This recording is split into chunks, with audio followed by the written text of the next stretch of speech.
오늘은요, 제가 유학 시절에 전 그런 고민을 참 많이 했어요. 나는 왜 여자로 태어났을까? 여성 여러분들은 어때요? 이런 고민 한 번쯤 안 해보셨어요?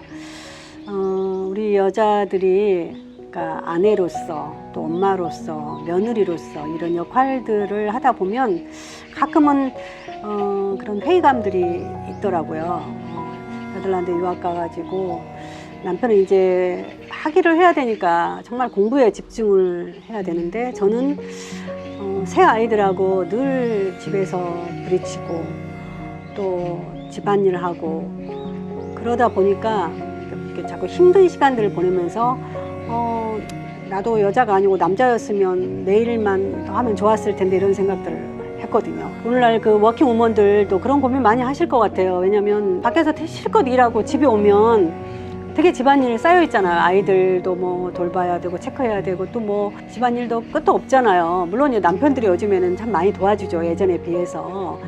그래도 결과적으로는 이렇게 집안 전체적인 일을 하는 거라든지 또한 아이들 케어하고 아이들 잘 돌보가는 모든 것들은 결국 엄마의 역할, 아내의 역할인 것 같아요.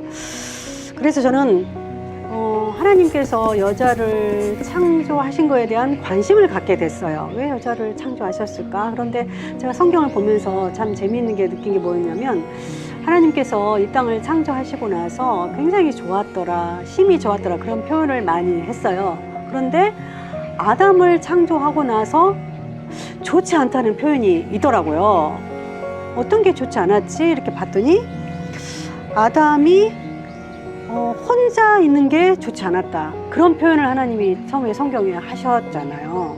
그러면서 아담을 위해서 돕는 배필을 지으리라 그런 표현이 있어요. 그러니까 이 돕는 배필의 의미가 아담을 위해서 아담을 이런 그런 표현인 것처럼 느껴졌어요.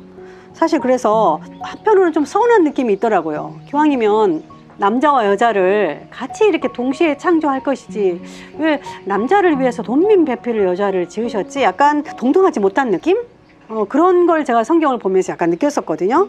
그렇다면 남자를 위해서 여자는 늘 희생해야 되는 존재인가? 사실 예전에 6.25 시절에 예전에 우리 어르신들 입장에서는 정말 여자분들이 헌신을 많이 하고 굉장히 어떤 남자를 위해서 그렇게 살았잖아요. 오늘날은 시대가 바뀌어서 많이 그렇지 않지만 그래서 우리는 그런 생각을 많이 하는 것 같아요. 돕는 자의 역할에 대해서 한쪽은 희생하면서 일방적으로 도움을 주는 그런 역할? 그래서 좀 하찮게 이해하는 것 같아요. 저 역시 그동안에 네덜란드에 살면서 남편을 위해서 내조하고 아이들을 위해서 헌신하고 하여튼 이런 모든 것들에 대해서 약간 제가 손해보는 듯한 느낌? 그리고 그래서 그런 원망과 불만이 많았던 게 사실이에요. 그런데 성경에 보면요, 돕는 배필에 대한 그 의미가 굉장히 남달라요. 히브리어 원어에 돕는 배필이라는 뜻이 에제르라는 표현인데요. 이 표현이 성령 하나님을 통해서 확실히 보여주고 있거든요. 성령 하나님이 사실 우리를 돕는 자 헬퍼시잖아요. 그래서 그 로마서에 보면 그런 말씀이 있어요. 이와 같이 성령도 우리 연약함을 도우시나니 우리는 마땅히 기도할 바를 알지 못하나 오직 성령이 말할 수 없는 탄식으로 우리를 위하여 친히 간구하시니라 이렇게 표현이 있거든요. 그러니까 성령 하나님의 일을 감히 하찮은 일이라고 말할 수가 없잖아요. 그렇죠?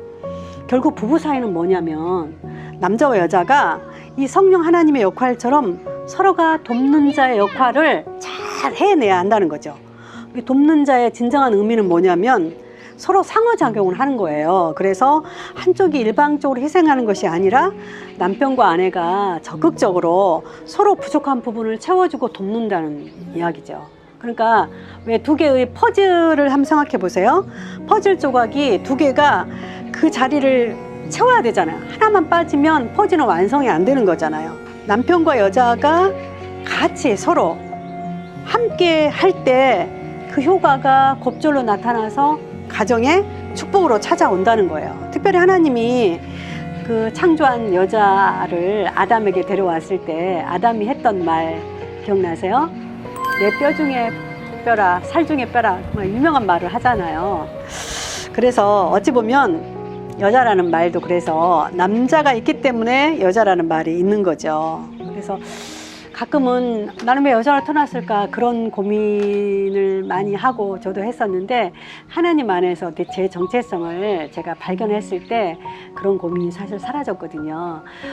저는 시편 139편 말씀을 참 좋아해요. 어떤 말씀이냐면 여호와여 주께서 나를 살펴보셨으므로 나를 아시나이다, 이 표현이 있어요. 근데 이 시편 139편 말씀을 보면 하나님이 우리가 앉고 일어서고 눕고 또한 멀리서도 내 생각을 아신대요. 사실 우리가 고민하고 힘들고 정말 잠 못 자는 그런 불면의 시간들 갖다 보면 세상에 나 혼자만 있는 것 같고 아무도 나를 알아주지 않는 것 같은 그런 느낌들 참 많거든요. 그런데 우리가 꼭 아셔야 될 게 있어요. 하나님께서 나를 정말 눈동자처럼 굉장히 살펴보고 있다는 거예요. 여성들의 힘듦, 여성들의 외로움, 여성들의 고민, 그 고민들을 누구보다도 하나님이 다 아시고 살펴보고 있다는 것을 늘 잊지 않았으면 좋겠어요. 어때요? 가정에서 여자 역할 너무 중요해요. 여성이 아내로서 엄마로서 역할을 잘하고 가정을 잘 지키면 참 그 가정이 행복하더라고요.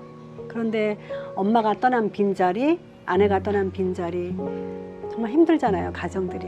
그렇게 생각했을 때 하나님이 우리를 돕는 배필로 창조하셨지만 우리의 역할이 얼마나 가정에서 중요하고 여자의 역할이 얼마나 귀하고 내가 돕는 배필이지만 하나님 안에서 내 역할이 얼마나 귀한지를 늘 생각하시면서 여성으로서 당당히 살았으면 좋을 거라는 생각이 들어서 여러분과 함께 이 이야기를 나눴습니다. 들어주셔서 감사합니다.